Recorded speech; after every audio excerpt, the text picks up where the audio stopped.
La parole est à Monsieur Eddy Casterman pour le groupe Rassemblement national. 5 minutes.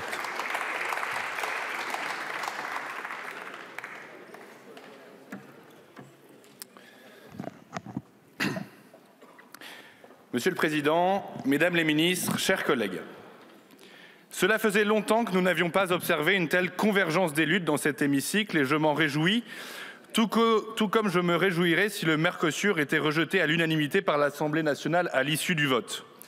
Un veto aussi franc de notre représentation nationale enverrait un signal fort à l'ensemble de nos partenaires européens et doit permettre à votre gouvernement d'intensifier la bataille diplomatique pour rallier d'autres États membres et constituer une minorité de blocage au Conseil européen.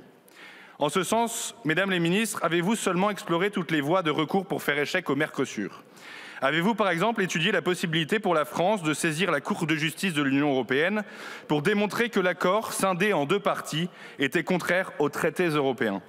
Avez-vous travaillé sur la possibilité de déposer au nom de la France, conformément à l'article 263 du TFUE, un recours en annulation contre le nouveau mandat de la Commission prévoyant la scission de l'accord ? J'attends vraiment, Mesdames les ministres, que vous répondiez à ces questions. Chers collègues, permettez-moi à présent de souligner les vertus thérapeutiques du débat sur le Mercosur.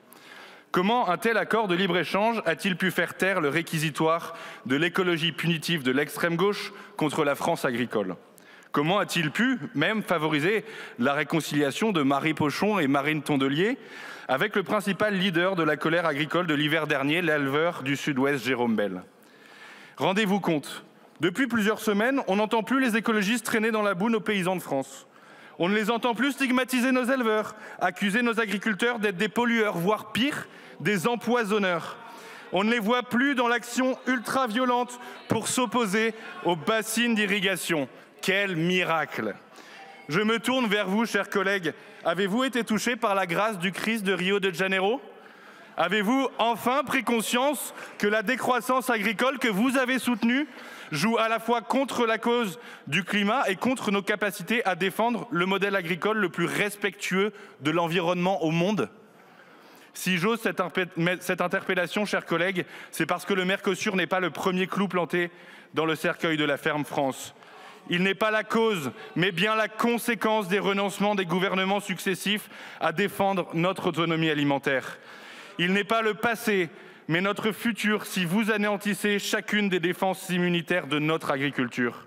Si votre idéologie socialiste nie aux paysans de France le droit de vivre et de prospérer grâce aux fruits de leur travail sans être accablés par l'ivresse fiscale et normative.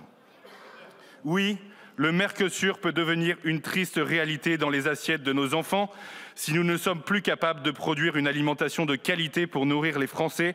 Et vous aurez alors beau combattre les accords de libre-échange, comme les Don Quichotte de l'écologie que vous êtes, ces derniers finiront par s'imposer, car la faim de nos paysans sonnera la fin FAIM du peuple français. Chers collègues, chez moi dans l'Aisne, alors que la récolte de betteraves sucrières est morose, alors que nos planteurs continuent de subir l'importation de milliers de tonnes de sucre en provenance d'Ukraine, produits dans des conditions environnementales déplorables, vous en France, par l'entremise de votre collègue, la députée Delphine Batho, vous n'avez rien trouvé de mieux que de déposer une énième proposition de loi pour interdire définitivement les néonicotinoïdes qui permettent pourtant de protéger les cultures de betteraves contre la jaunisse et ainsi d'éviter une baisse de rendement de 40%. À travers cet exemple concret, si demain, vos délires agricides devenaient une réalité, alors oui, la France serait dépendante de l'étranger pour l'importation de sucre, un aliment pourtant essentiel à notre alimentation quotidienne. Alors oui, nous pleurerions la destruction des milliers d'emplois et la fermeture de sucreries, comme c'est déjà le cas chez mes voisins dans le Nord, dans le Cambrésis.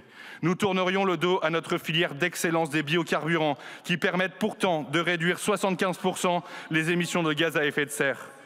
Votre idéologie conduirait donc à un désastre agricole, à un désastre social et bien sûr à un désastre environnemental. Au fond, quelle est la crainte de l'agrobusiness brésilien, canadien ou ukrainien ? En fait, c'est voir les écologistes et leurs amis d'extrême gauche arriver aux affaires pour faire chuter la production agricole et transformer la France en un biocop géant. Pas du tout, ils s'en frotteraient les mains en réalité. Ils espèrent que la France devienne un désert agricole pour inonder nos marchés et nos étals de leur viande bourrée d'antibiotiques. Non, Leur crainte, en fait, c'est que la France soit capable